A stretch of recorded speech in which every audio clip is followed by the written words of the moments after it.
Hello, everyone. I'm Marilyn Penalosa, Chair of the Community Preservation Committee. I hope you're all staying safe and healthy. This video represents our annual report to town meeting of the projects we are recommending to town meeting for approval. Again this year, rather than having individual project sponsors present their projects, I will briefly describe all of them. Additional information on all of the projects can be found in our annual report, online at our website, and with the town clerk's town meeting materials. The original project applications are on the CPC website as well. I hope you will jot down questions as I go through the projects and email them to us at our town address.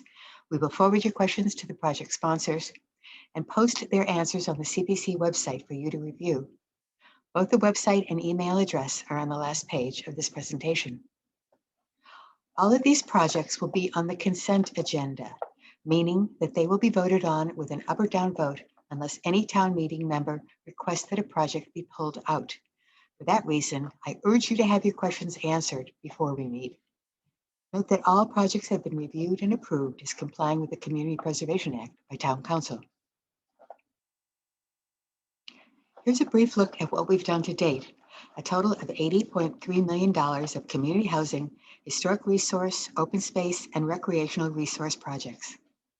The large historic resources figure is mainly due to our acquisition and renovation of the community center and the restoration of Cary Memorial Building, as well as the restoration of our 3 historic houses.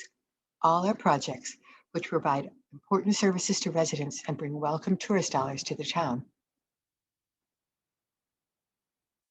This slide shows you our financial situation going into town meeting. The beginning balance of our Community Preservation Fund is $3.6 million. The estimated surcharge is based on residential taxes, which last year averaged approximately $445 per household, and the contributions of our commercial base, approximately 19% of the total. Note that the projected state match is larger than in previous years due to a legislative increase in the Registry of Deed fees that make up the State Community Preservation Fund. We estimate the state's contribution will be about 30% this year. If you approve all our recommended projects for fiscal year 22, we will have a balance of $7.3 million to carry over to next year. This is much larger than we normally reserve, but due to the COVID pandemic, we believe that many projects have been paused due to difficulties in planning and construction. We do expect our normal range of projects to resume in fiscal year 23 and anticipate at least one large construction project from LexHab. And finally, as I will explain shortly, if town meeting approves, we will use some of this unanticipated cash balance to pay for last fall's land acquisition rather than incurring debt. Now, let's look at this year's projects. Article 10A, $110,000 for the construction of the community center mansion sidewalk and patio entails the installation of a stamped concrete sidewalk and patio along the mansion side of the community center. When the building was first acquired in 2013, it was recognized that at some point the failing bluestone walkway would have to be replaced to ensure safety and accessibility. As the yellow line on the above photo shows, this one, the new sidewalk would run from the parking lot to the courtyard, overlooking the lawn. The path would continue with stone dust to the rear of the building, as shown by this black line, where newly established sensory garden beds have been installed.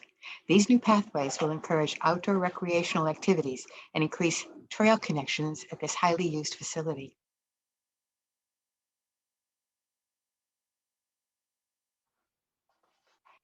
Improvements at the park and playground facilities at South Ringe Avenue Park for $170,000.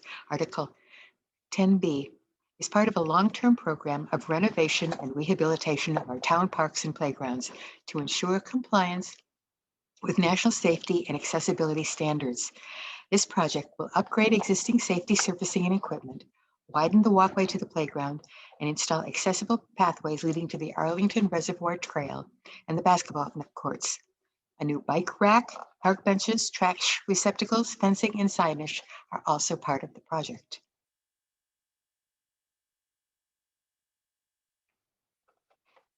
Article 10C, improvements at the athletic fields at Muzzy Field, addresses the safety, playability, and accessibility of this well-used field through excavation, regrading, irrigation, and the installation of accessible pathways. This $155,000 project follows similar projects in prior years at many athletic fields across the town.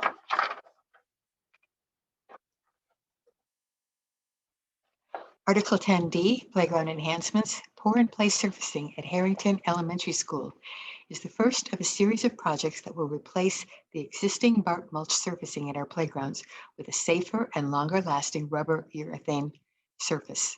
The new surfacing will ensure that a minimum 12-inch impact absorbing depth is maintained despite adverse weather or overly enthusiastic use. The product has a use expectancy of 15 years and requires little to no annual maintenance. On the advice of our town's finance department, several of our larger CPA projects were funded through the issuance of 10-year bonds. Article 10E, CPA debt service, reflects the payments that will be coming due in fiscal 2022. The Wright Farm and Community Center will be fully repaid in fiscal year 2024. The Carey Memorial Building debt will be repaid in fiscal year 2025. As you may remember, at last year's special town meeting, we recommended approval of the acquisition of property on Highland Avenue and further recommended that a portion of the cost of the acquisition be financed with debt. However, due to our large cash position and fewer projects in this year's grant cycle, we are now recommending that the entire purchase be funded with cash. This will not have any impact on the timing of the closing or the sellers and will avoid $20,000 in interest expense.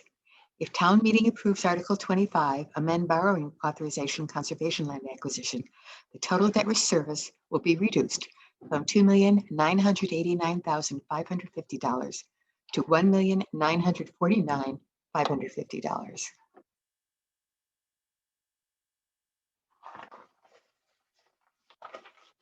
This project, Article 10F, is our yearly appropriation of $150,000 to meet the expenses of the Community Preservation Committee, legal fees, appraisals, member dues to the statewide Community Preservation Coalition, and importantly, the salary and benefits of our shared administrative assistant, Gina Federico.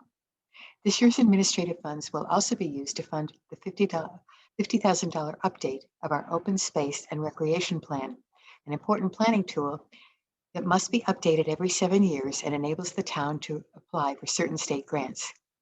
And as always, any funds not actually spent during the fiscal year from this fund are returned to the undesignated fund balance of the town's Community Preservation Fund. The Community Preservation Act has been and will continue to be an important source of funding for our town. I think the pandemic has given us a new appreciation of our wonderful conservation lands and recreational facilities, the few town facilities remaining open to us as we comply with pandemic guidelines. We are grateful to have these resources and grateful to have the funding necessary for their continued preservation. And we also recognize that the importance of our history and our commitment to affordable housing in Lexington continues unabated. In these difficult times, the Lexington Community Preservation Fund makes all this possible. We are so grateful for your support. Thank you for listening to this presentation. And please do contact us if we can provide additional information and answers to your questions.